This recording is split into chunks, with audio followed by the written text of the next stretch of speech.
This is Buttercream 101, the ultimate guide on how to make American, Swiss, and French meringue buttercream and the pros and cons of each. Let's start with American. We'll take soft unsalted butter and beat it for 3 minutes. It should be slightly paler and fluffy. Now the beauty of this is 1 part butter, 2 part icing sugar. We're going to add half that in and beat for 3 minutes. Once you've beaten that, add in your remaining icing sugar and some milk, and we're going to beat again until smooth.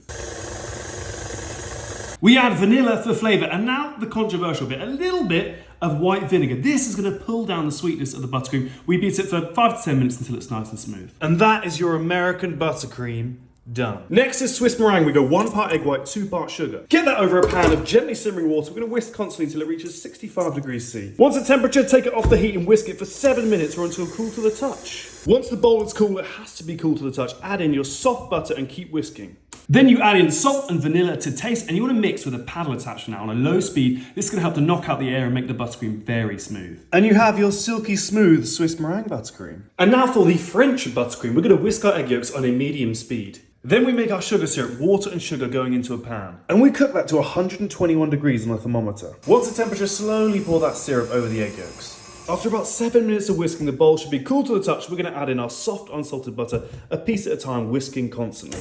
Once you've added all that butter, salt and vanilla to taste, and then mix on a low speed. And there you have your silky smooth French buttercream. So American buttercream is great because it's quick, it's easy, it's fantastic for a beginner. But in my opinion, it's a little bit too sweet. And I don't think it gets quite as smooth as a French or a Swiss meringue buttercream when it comes to decorating. Now Swiss is my personal favorite. It's super light because of the meringue in there and it's very smooth to decorate with. I would say though, because of the amount of butter in there, you have to serve it at room temperature. Otherwise, the flavors just aren't going to come through. And finally, French meringue buttercream. Now this is like buttercream royalty for me, okay? Really rich and luxurious because the egg yolk's in there. Very smooth to decorate with. But the drawback is very expensive because of the amount of butter and egg yolks that go into it. And it's not ideal for cakes that are being served in warm weather.